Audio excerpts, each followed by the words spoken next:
Massachusetts aussi. So let me make it very quick.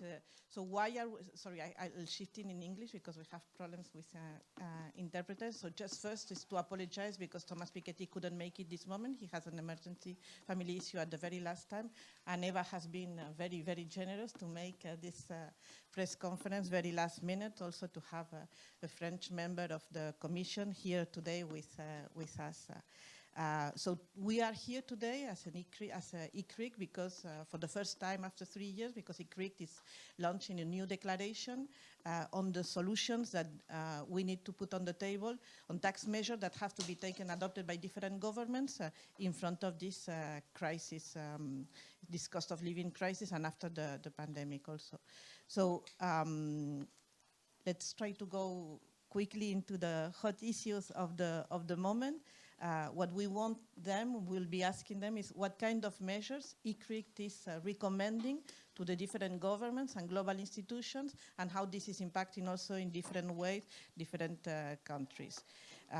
So first we'll go on the inflation crisis, on the cost of living crisis, and while at the same time we are at peak levels in terms of inflation, we also see that some large companies at record high profits. So we hearing more and more that the idea is part of the solution will be to be taxing on super profit, and the European Commission last week was presenting a proposal also with two measures. One is what is called a price cap on non-gas energy, and the other is a temporary solidarity contribution on fossil fuel companies, a 33% tax on those extra profits before on 22 compared to the previous year. So maybe this is a hot debate in Europe. We have some countries that are going this direction, but it's maybe not the only solution. Jajati, first with you. How do we see the impact of this cost of living crisis, the impact for developing countries? And do we really see that we are at risk of returning to austerity? And what is ICRICT recommending as a response to this crisis, especially for developing countries? Thank you so much, Susanna. And yes, you're absolutely right. It's not just a cost of living crisis in developing countries. I would say it's a cost of life crisis. We really have now hundreds of millions of people falling into absolute hunger, extreme poverty and deprivation, really at risk of loss of life, and also facing really major climate disasters, which are threatening livelihood in ways that cannot even be imagined in Europe. So in this context, it's not just that we're at risk of austerity, we're in austerity. Most developing countries are cutting spending right now because they are facing not just the dramatic change in tax revenues that occurred during the pandemic, but also major capital flows outside our countries because of the tightening of monetary policy in advanced economies. So capital is flying out, our currencies are depreciating, we are less able to access external finance. There are big external debt problems. In some countries, we know they're already in default or on the verge of default. In other countries, even when they were otherwise all right, they no longer can pay simply because the rates have gone up. So there is and then we are facing much more climate change impacts than the rest of the world currently. So there are all these complicated crises. We cannot resolve these without huge additional public spending. So a much stronger fiscal stance is not just required or recommended, it's urgent. It has to happen. Because if you want to forget about future growth, development, meeting the SDGs, if you want to save lives right now, you really need much more public spending. And therefore, because we know that we cannot access the capital markets at the same rates, because we're not going to get aid from the north or anything, we have to generate our own resources. So ICRICT is recommending that countries don't wait for some resolution of an interminable process that hasn't really yielded results so far.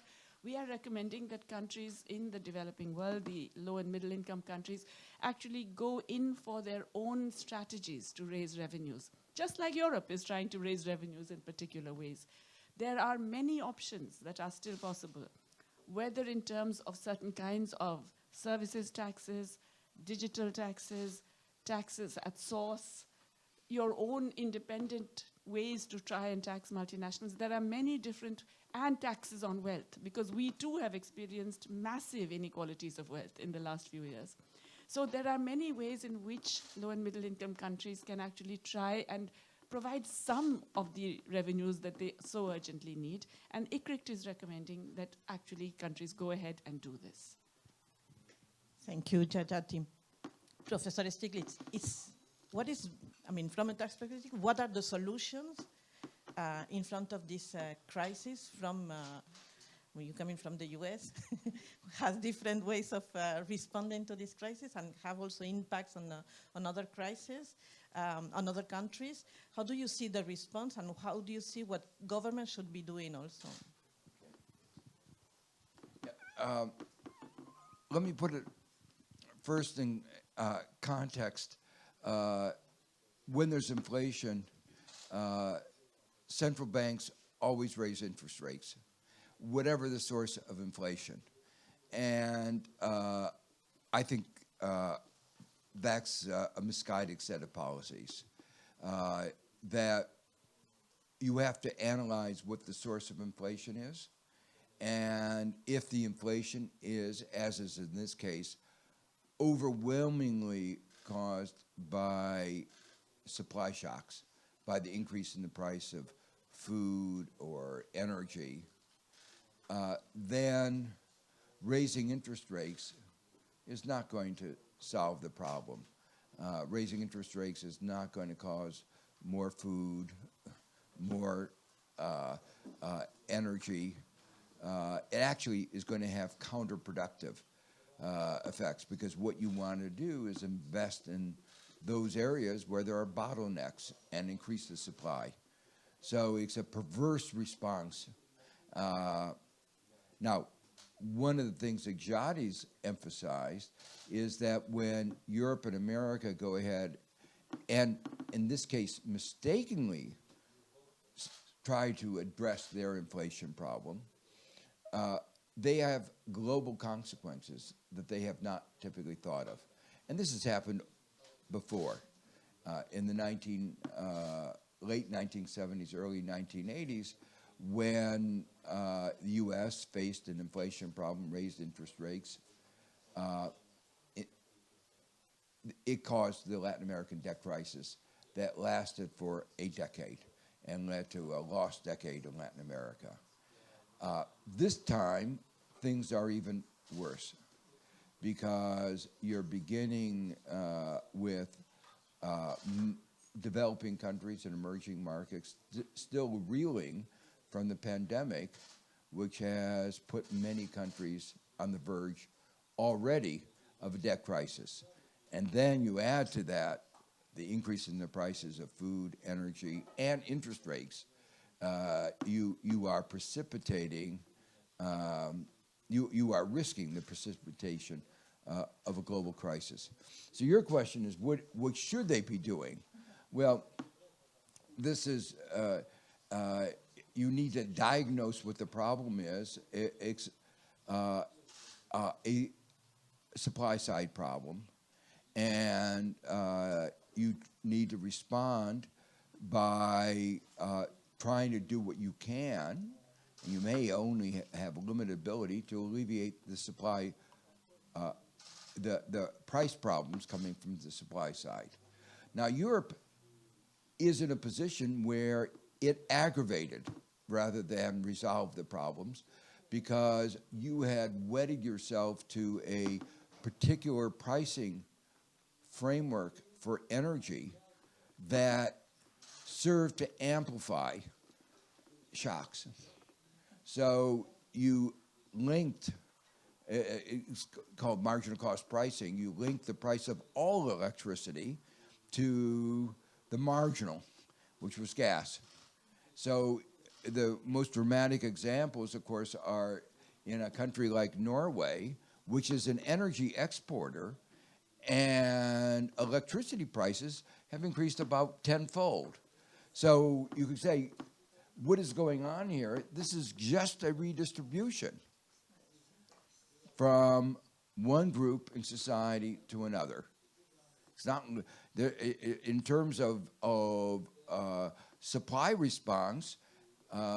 Your ability, the ability of Norway to produce more hydroelectric isn't affected by the price.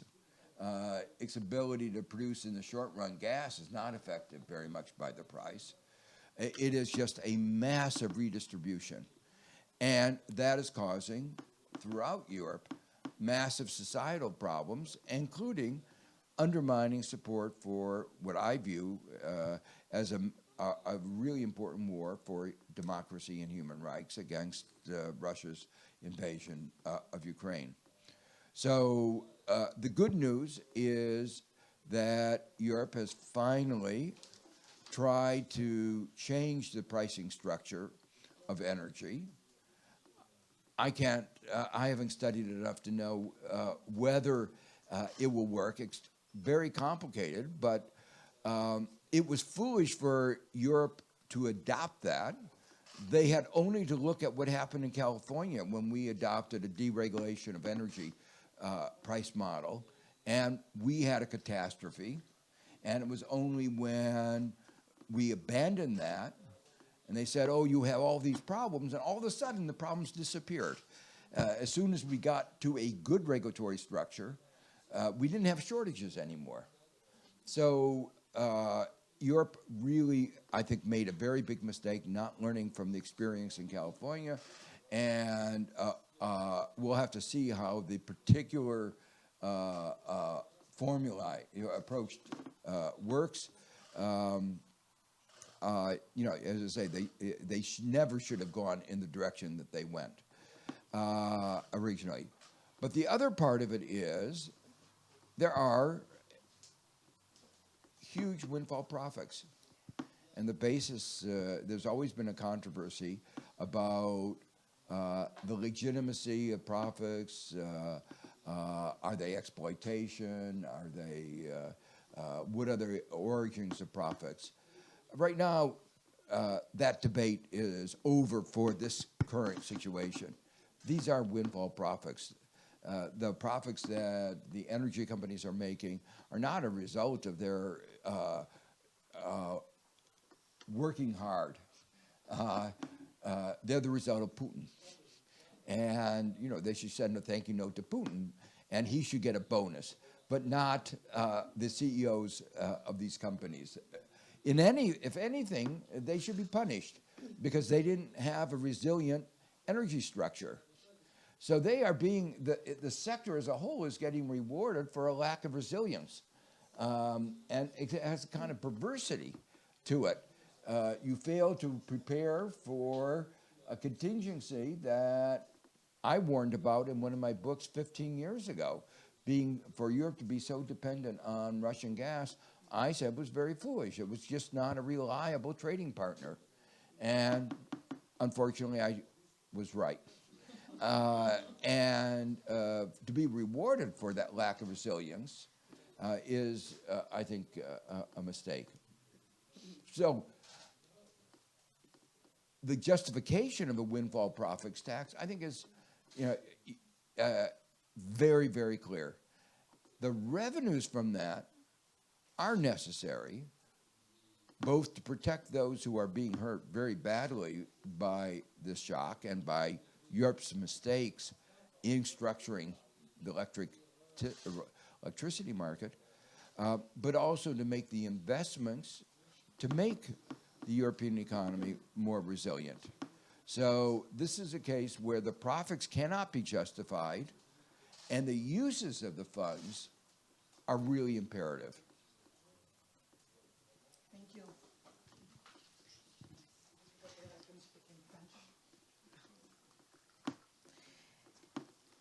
Eva.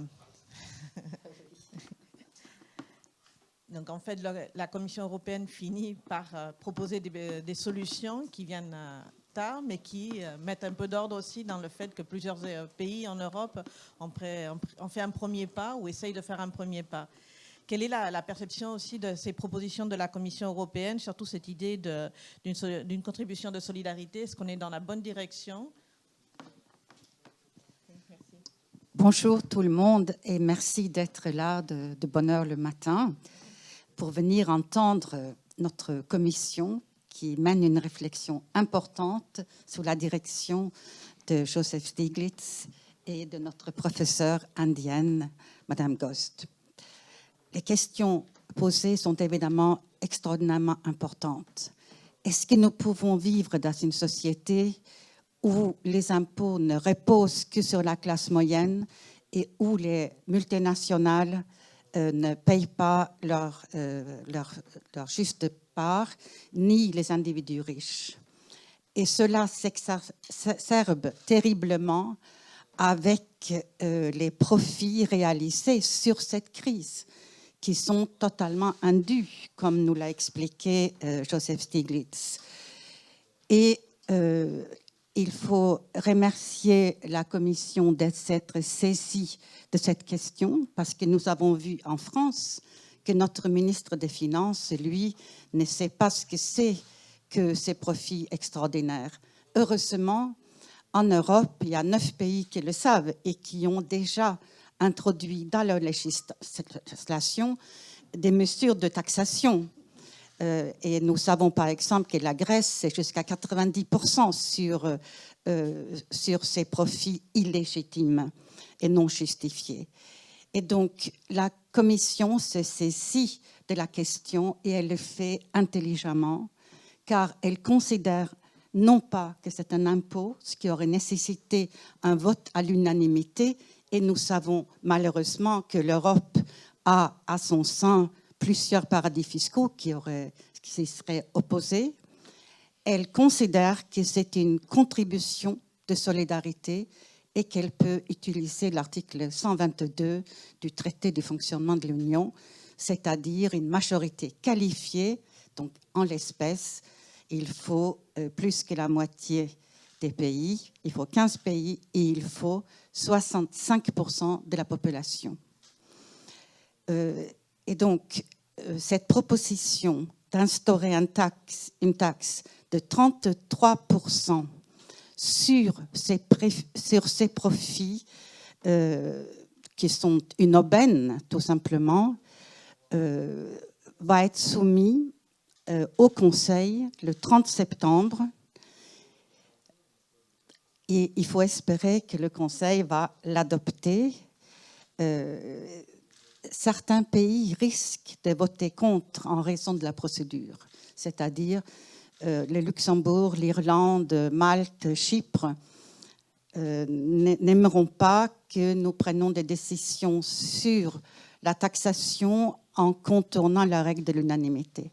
Mais la situation est tellement grave qu'il faut penser que la solidarité va prévaloir et que cette taxe, ce prélèvement de 33% va être instauré.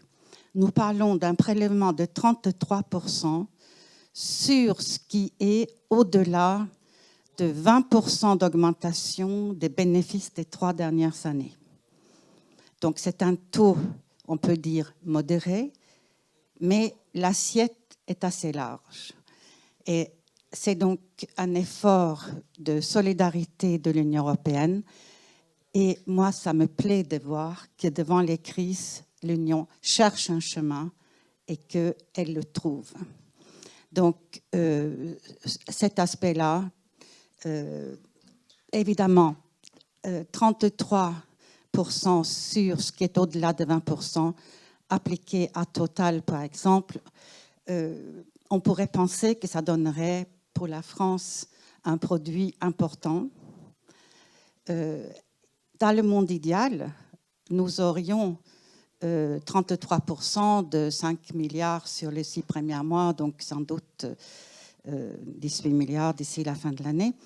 Mais ce n'est pas ainsi, n'est-ce pas? Les multinationales opèrent avec des centaines de filiales qui sont des sujets de droit autonome et de taxation. Et Total ne paye pas d'impôts en France depuis des années. Donc, et c'est justement la raison pour laquelle ICRICT, depuis sa fondation, demande que les multinationales soient taxées unitairement et on voit bien avec Total l'importance de cette mesure. Thank you, Eva. And we get back on the second round of questions to this idea of the profit shifting and how multinationals are operating. Leonce, let me get back to you.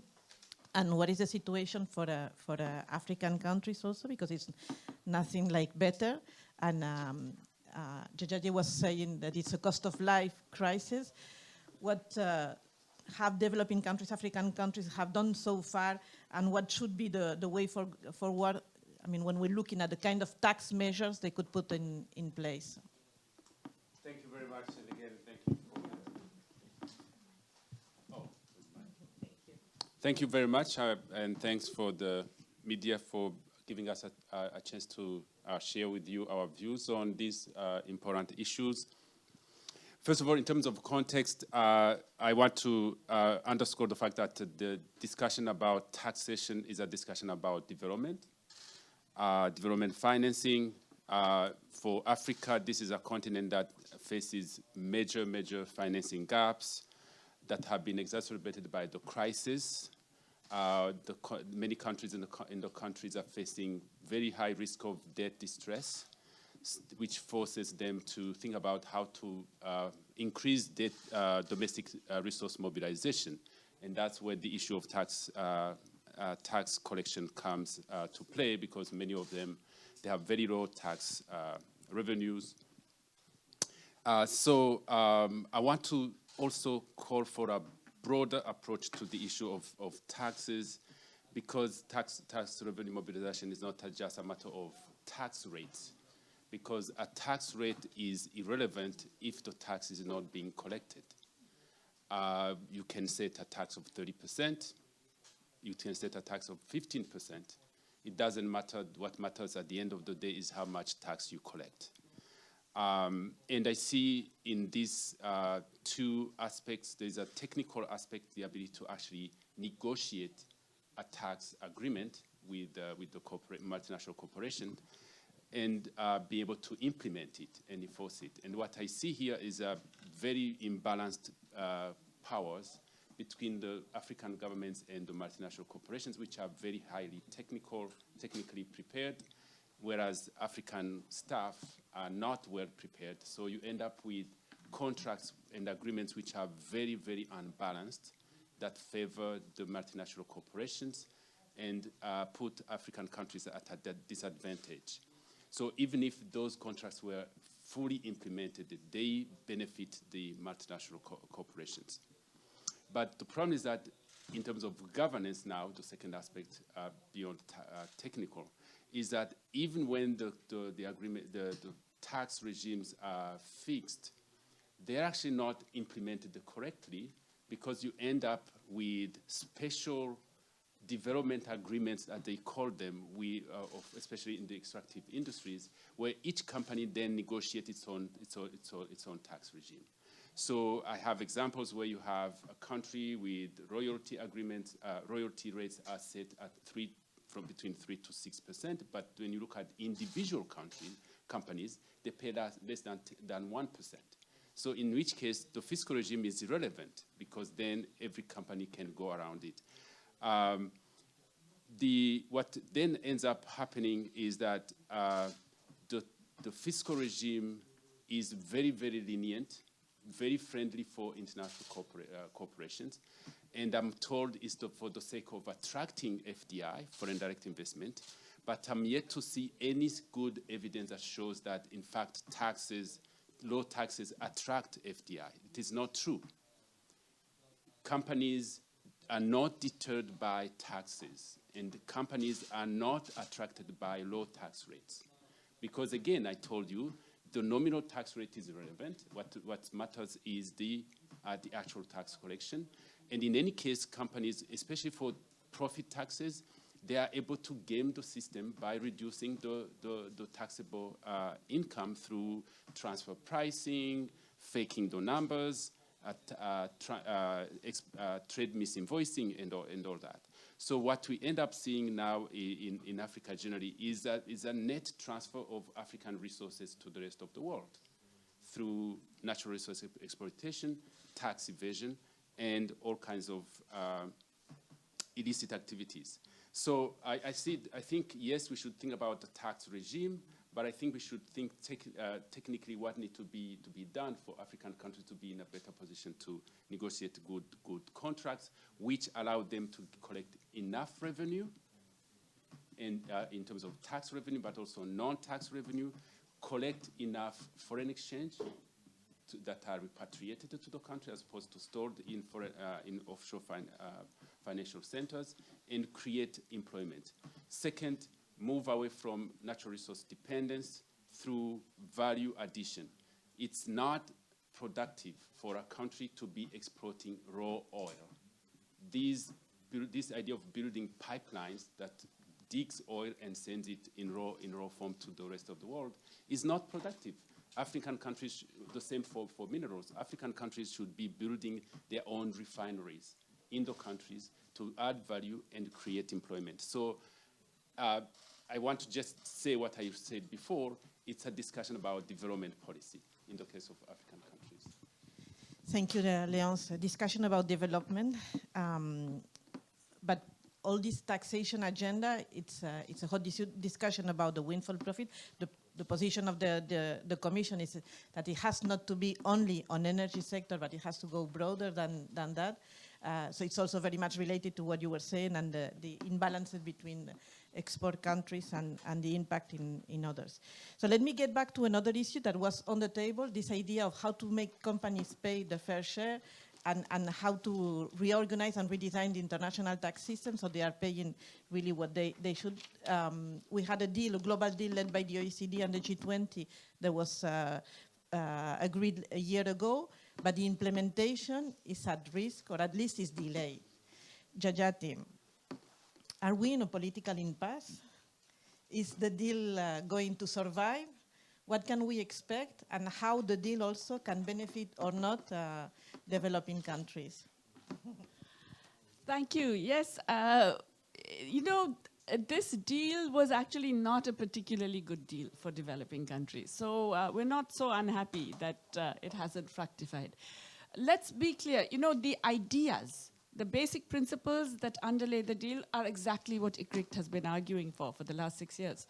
They accepted the idea that multinational companies should be taxed as one company globally, and then those profits should be divided among different participating countries to tax. That basic idea was accepted, which is what we have been arguing for. They also accepted the need for a minimum tax globally. Again, something we have been asking for. But the way in which it was finally designed really reflected the interests of rich countries and the interests of multinational companies. So what happened? First of all, the idea of the unitary taxation, it wasn't the entire amount of global profits that would be allocated, only the companies in the top tier, maybe 100 or so companies would be affected. Even for them, it wouldn't be all their profits. It would only be profits above 10%. Why? I mean, nobody does that within their countries, that we will only tax above 10%. Within that amount, it would only be 25% of those profits that would be shared.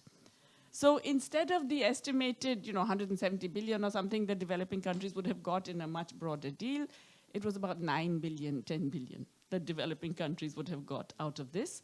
And for that, they would have to give up all independent rights of taxation, for example, on digital companies and other things that they have been doing.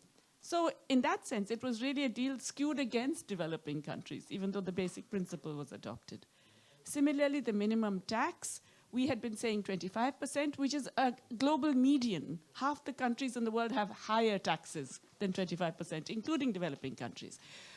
The final decision, 15%, which is close to the rates paid by in tax havens like Ireland. So really, it is a complete watering down, and again, a massive loss of revenue. And it also raises the danger that 15% can become a norm, or even, as Professor Stiglitz has been saying, the actual, the floor, the ceiling. Not just the floor, but the ceiling. And that means developing countries are then once again forced into a race to the bottom. Most developing countries have rates of 25% or more on corporations. So it wasn't a good deal for us in that sense. The basic principles, yes. Does that mean, therefore, that this political impasse is terrible news? Not really, right? Because it was a deal that developing countries were forced into on the pretext that this is going to be great for you, and it really wasn't. It does mean that in a way, because those principles have been accepted and because a lot of work has been done, technical work about where profits are made, how much sales, and so on and so forth, it means that countries can try and do their own thing. And we are seeing in Europe, they're doing their own thing. In the US, they're doing their own thing. So maybe now developing countries, we can start to do our own thing precisely to try and stop the leakages that Leonce was talking about. Precisely to stop the illicit financial flows and to prevent the legal but still tax-avoiding flows of profit shifting. So it is now possible for developing countries, we believe, to be more creative in terms of doing things. And we are suggesting various strategies, and we're going to work on more strategies in a current context where, as I said, the need for fiscal revenue is absolutely urgent. It's an emergency footing. It's no longer we can wait till next year or the next 3 years until something happens. We have to do it now. Thank you, Jajati. Professor Stiglitz. The US is doing its own thing, as usual. Another 15% minimum tax has been adopted, but different from the OECD. How all that can have a sense, or is it a contradiction? How do you see the future of this deal? Yeah, so first let me make a couple comments about what Jadi said. And the first is that, I agree with everything she said. The OECD makes a big deal about the fact that the effective rate is lower than the nominal rate, and this is going to be a 15% effective rate. But what they don't mention when they say that is actually there's a huge carve-out for several sectors, totally unjustified, other than power politics. And it illustrates the role of power politics. And these are quite significant work here at PSE and elsewhere, showing that the value of the carve-outs is about 18%. So in other words, rather than an effective rate of 15% minimum, which was much lower than what the commission recommended, our commission recommended 25%, it's actually not 15, but closer to 12.5%. So this is really it is a tax haven rate that is now being adopted advocated by the OECD, not a surprise, and that is a part of the broader issue that ICRICT has been emphasizing. Governance matters. Who makes the decision matters, and if you have a club of the advanced countries in charge, they're going to be influenced by the advanced country corporations. And it was good news that they expanded the framework, and they advertised it as, quote, the inclusive, which meant that everybody could sit around outside the table, and you could watch the guys as they stole the money. But so it was nice that you could allow them to see the process being done, but it didn't really give them effective voice at the table, as you see from the numbers. Some of the things were really so outrageous that even they revised them. In the design of the tax, the question was, if some country decided not to use their full taxing rights, who got the surplus to bring it up to the minimum tax? And guess what the OECD decided in the original version? It should be the home country, that is to say, the advanced countries. So this club said, okay, rather than the people who really needed it, being the developing countries, we'll give all the rights to our friends. And eventually they got so embarrassed by that they revised that a little bit. But that initial decision showed the sense around the table.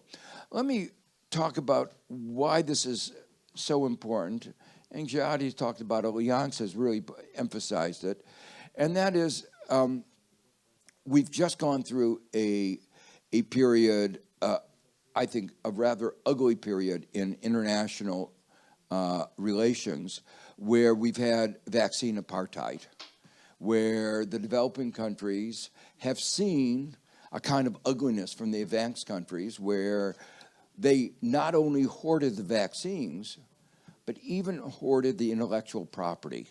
So it was a question, unambiguously, of pharmaceutical company profits at the expense of the lives and well-being of billions in the developing countries. And the advanced countries, and I have to say, particularly Germany, Switzerland, UK, made it very clear the profits of the drug companies generated as a result largely of investments by governments were more important than the lives of the people in the developing countries.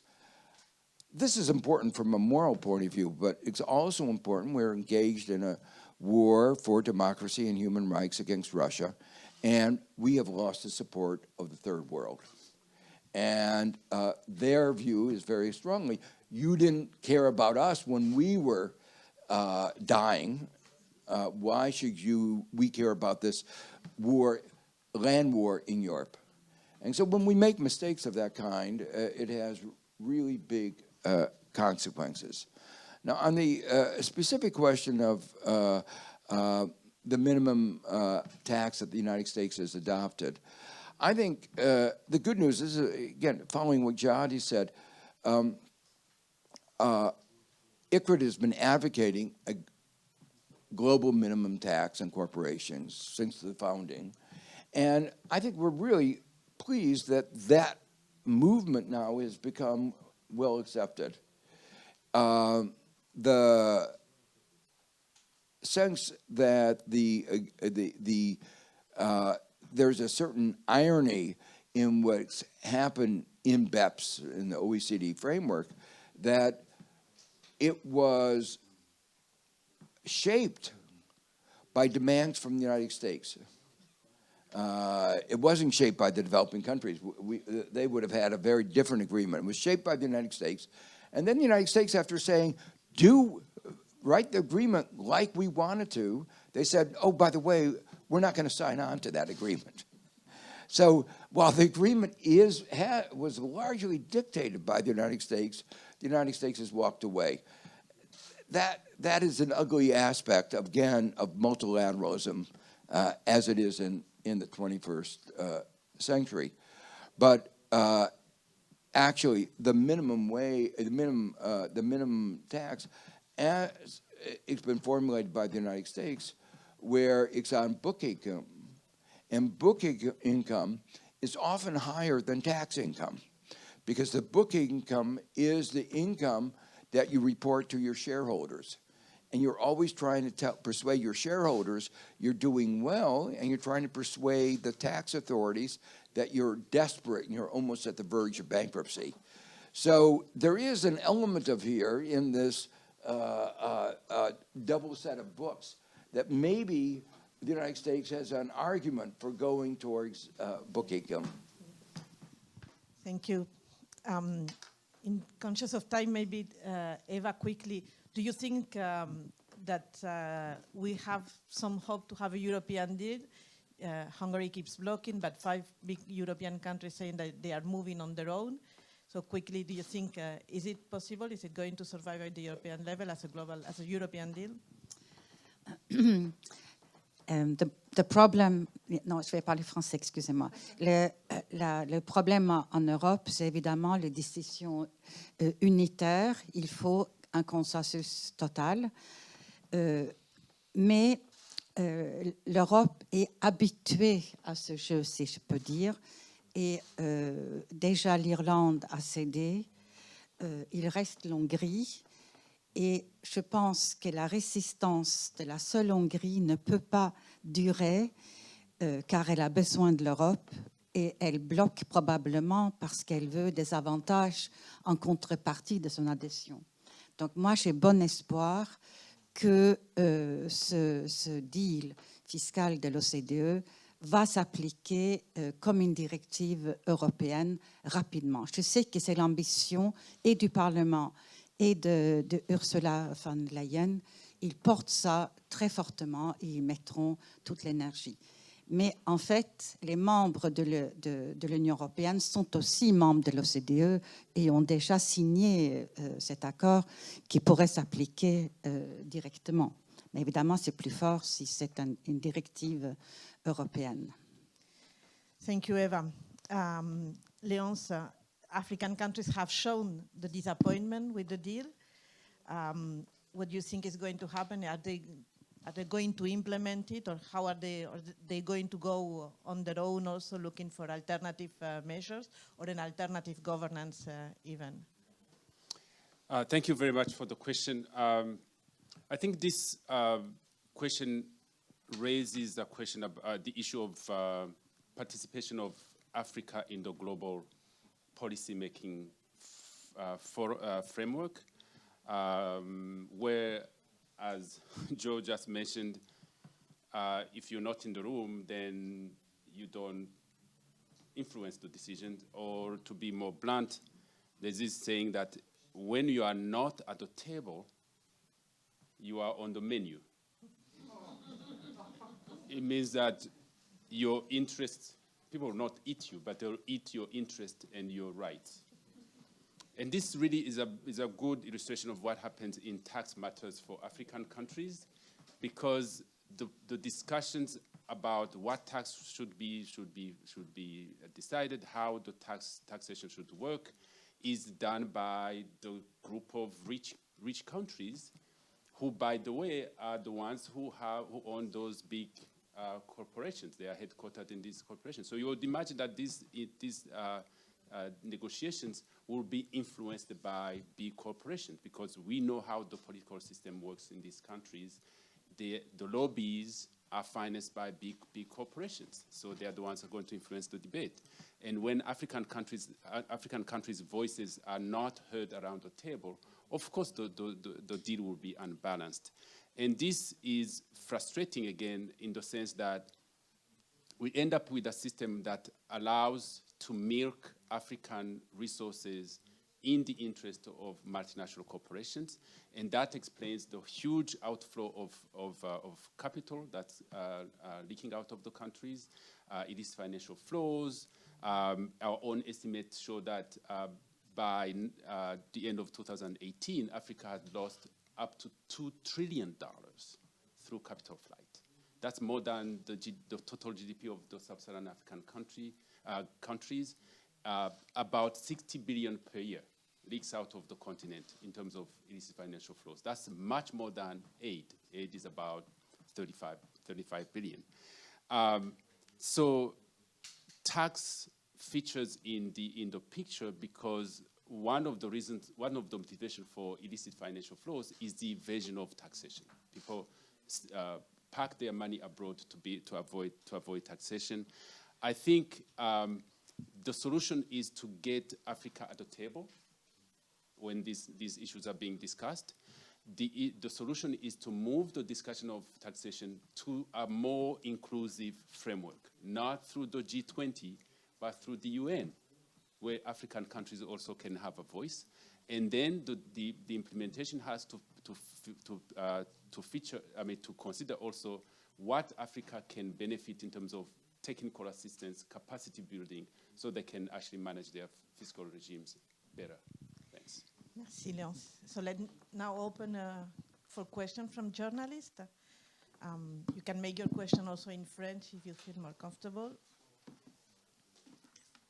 Hello, thanks to all of you. I just had one or two questions. The first one, Eva, you mentioned it a bit on Total Energy. How do you make a company like Total Energy, who could be excluded from the scope of the contribution proposed by the Commission? How can you make them participate to it, since the profits are registered outside France or even maybe outside EU? And second, on the European project of implementing a tax with only a few countries, I'm talking about the 15%. You were saying that you you are confident it's going to be adopted by the whole Europe? But don't you think that in a way it's better than nothing, and also considering that they are going to apply it in 2023?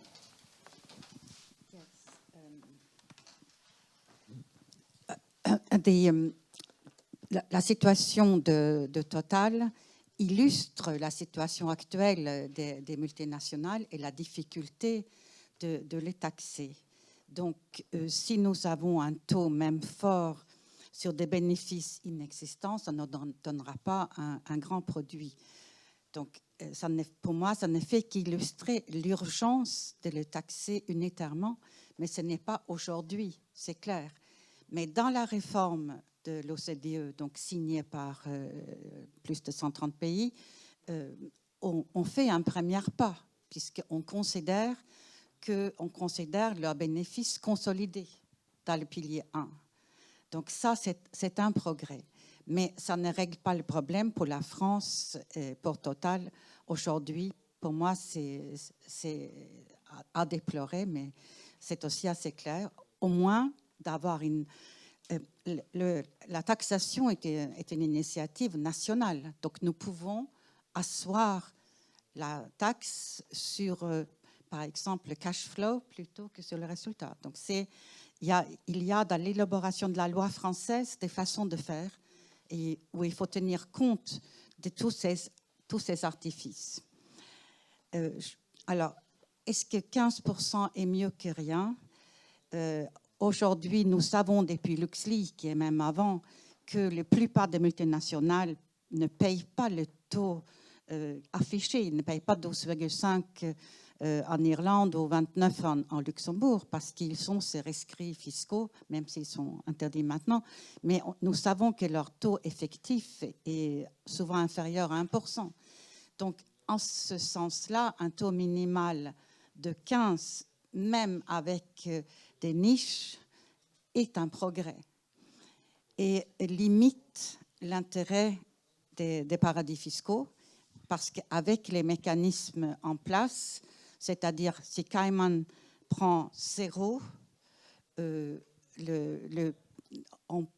on peut les taxer jusqu'à 15 par les pays sources. Donc, ça enlève pour eux l'intérêt d'aller à Cayman Islands. Et vous savez que Cayman Islands, c'est la patrie notamment de private equity. Ils sont tous là. Et donc ça, c'est une réforme aussi que nous portons. Nous portons l'idée qu'il faut aussi imposer les riches, il faut imposer la fortune aussi des multinationales. On pourrait inventer un taux sur leur capitalisation. C'est une idée forte, simple et qui donnerait un produit important. Nous portons cette idée-là aussi.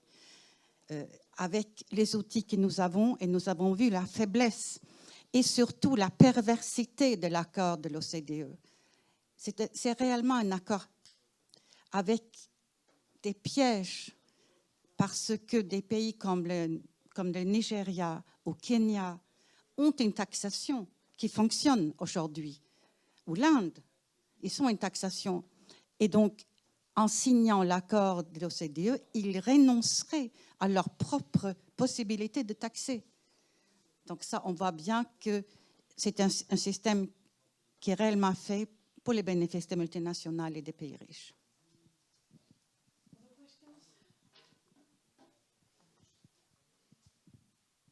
Angel Calvo from the Spanish press news agency EFE. To Mr. Stiglitz, I have a question. Je peux la poser en français? Vous avez dit que le système de fixation de prix en Europe pour les systèmes électriques était en erreur pour la raison que vous avez donnée, c'est-à-dire que le prix du gaz entraîne vers le haut tous les autres prix. Quelle serait pour vous, disons, une alternative? Maintenant, on est en train de parler d'une contribution de solidarité qui serait une solution temporaire, mais quelle serait, d'après vous, une solution, disons, plus structurante pour cette question du prix?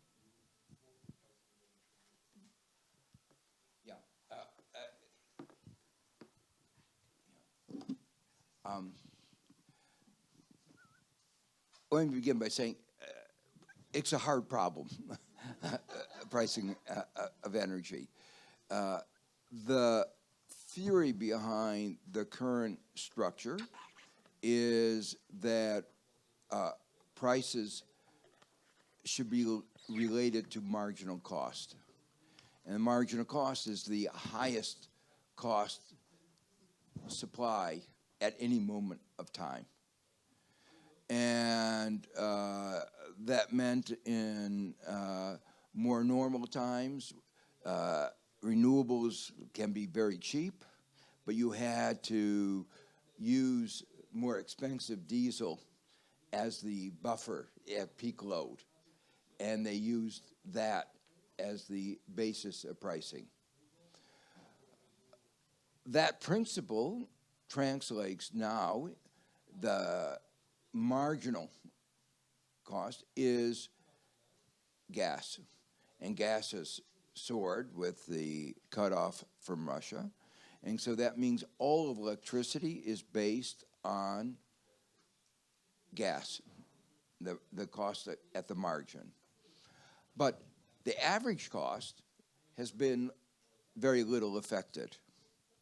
The average cost is related, the hydroelectric, the renewable, the wind doesn't charge anymore. The sun, doesn't charge anymore. A uranium in France, if they had a long-term contract, doesn't cost anymore, but the price that is being charged is related in most countries to the cost of gas, and that's why in Norway the costs have gone up of energy, of electricity, tenfold. I can't describe fully how disturbing this is to not only the energy market, but financial markets, because there are all kinds of derivatives that have been issued, in many cases for good reason. People wanted to hedge price variability, but nobody expected it to take on the magnitude that it has. And I haven't followed it as closely as many of you have, but you've probably seen companies are going bankrupt, liabilities beyond their ability, government bailouts have occurred, state aid, limitations in state aid have had to be suddenly lifted.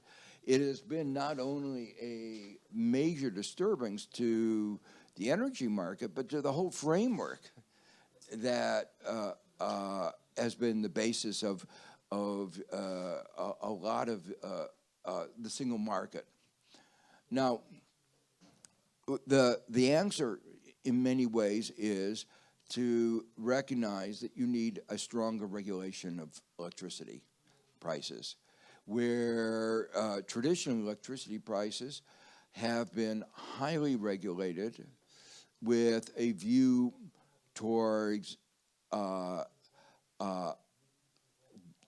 ensuring a reasonable return on your capital, motivating the companies to move more towards green, sort of giving them both incentives and mandates to move towards a green transition,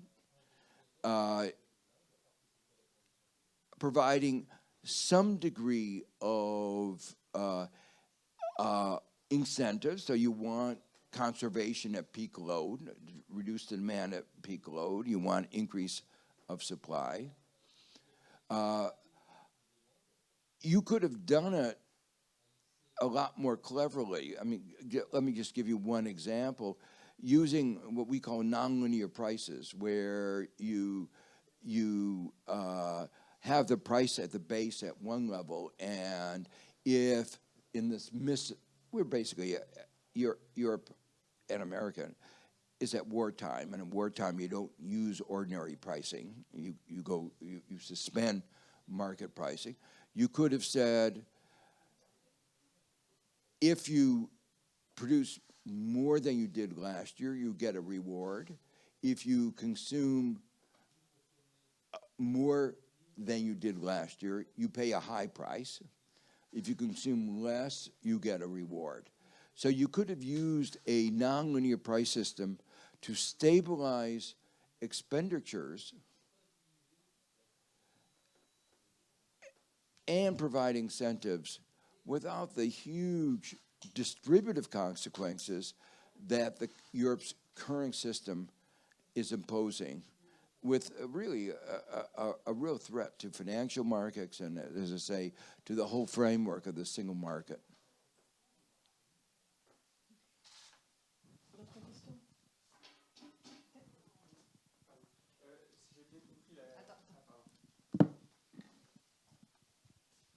Merci.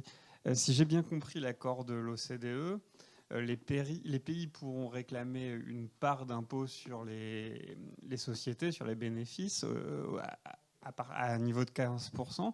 Mais en fait, c'est sur le chiffre d'affaires. En fait, comment fonctionne la répartition sur chacun des pays?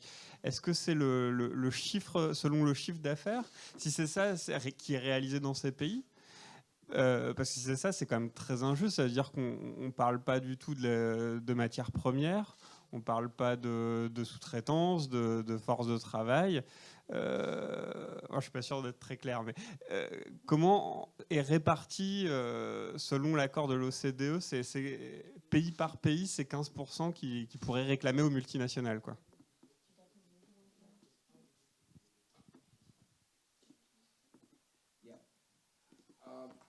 Well, there are two parts, Pillar 1 and Pillar 2. Pillar 1 is mostly about allocating tax rights, and it applied to relatively few companies, just the biggest.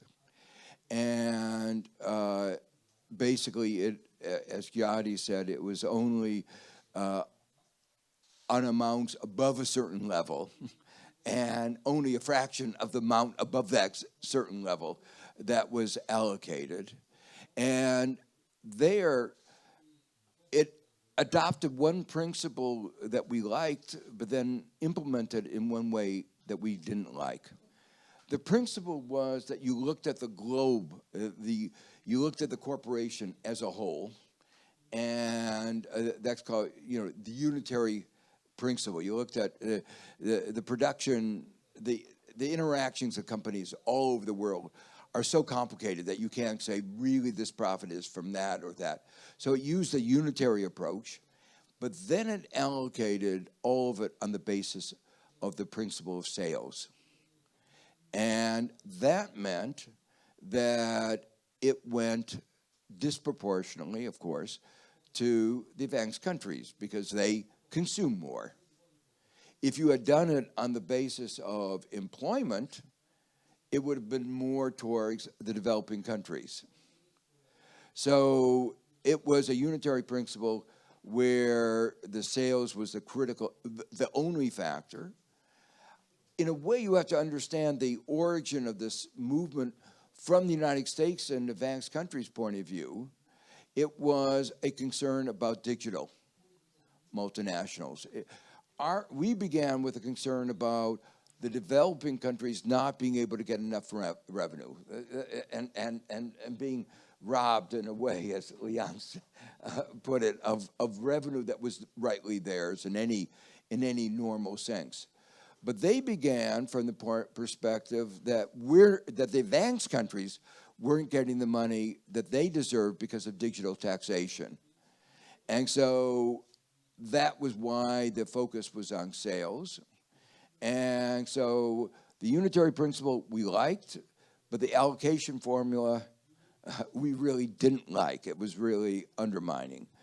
On the second pillar, second pillar is about the minimum tax, and that's where it get very complicated. But the issue is that if the country who originally has the right to tax, like you have certain production in a country and you have the right to tax, and you didn't tax it at that 15%, the question was, who had the right to top it up to 15%?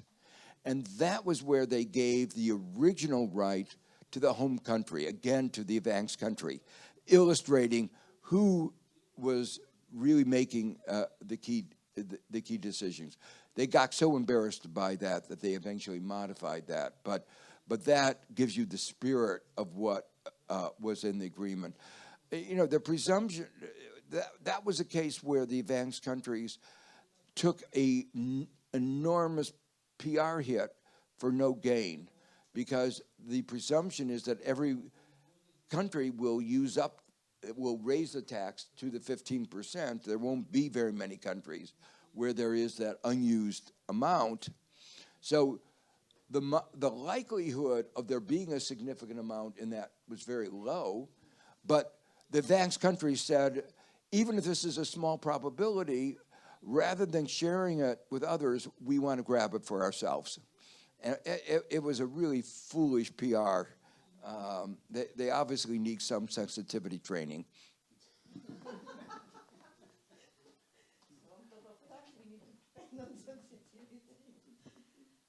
D'autres questions? Est-ce que, si ça ne me dérange pas, j'aurais une question pour Jajati. For me, it's important. We've been talking a lot about energy, but it's not the only sector where we see those sorry, yes. Sorry. So we've been talking a lot about energy and energy super profit, but it's not the only sector where we see those super profits. It's maybe also a question for you, Leon. So which other sectors we can see those super profits, and how this is affecting the developing countries, in particular in the food industry?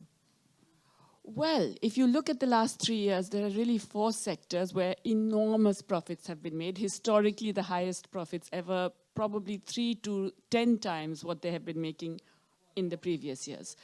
Pharma. We kind of forget about the pharmaceutical industry and the way it profited off the pandemic.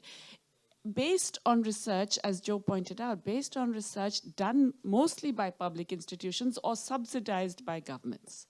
So they got these technologies really effectively either handed to them on a platter, or last mile they did, funded with subsidies from governments. Then they were able to have monopoly rights because of the TRIPS agreement, which was enforced very, very proactively, especially by some European countries. And then that enabled them to decide these prices. So the same taxpayers who had funded the research ended up paying increasingly higher rates for those same drugs. Pharma companies have raked it in beyond their wildest imagination, okay, including Pfizer, Moderna, and so on. But really, it's unbelievable how they are still seen as examples of how, you know, the private sector can benefit humanity. And then, of course, we got the fact that they used that monopoly to deny developing countries the basic knowledge. They're fighting intellectual property cases. Moderna is fighting 3 in Africa at this moment because Africans have developed their own mRNA vaccine. So that's one big sector. Then there is, of course, energy, which we know has been heavily affected. But it's not, the massive price increases that we have seen are not only related to supply shortages and the Ukraine war. They are dramatically related to profiteering. There has been a significant increase in prices and profits of the big energy companies. In fact, I think in the United States, there's been studies, Joe has been involved in some of them, which have shown dramatic multiplications of profits, especially in the first and second quarters of this year, as these companies have raised prices way beyond anything that is justified by costs. And of course, you're feeling the impact of that in Europe.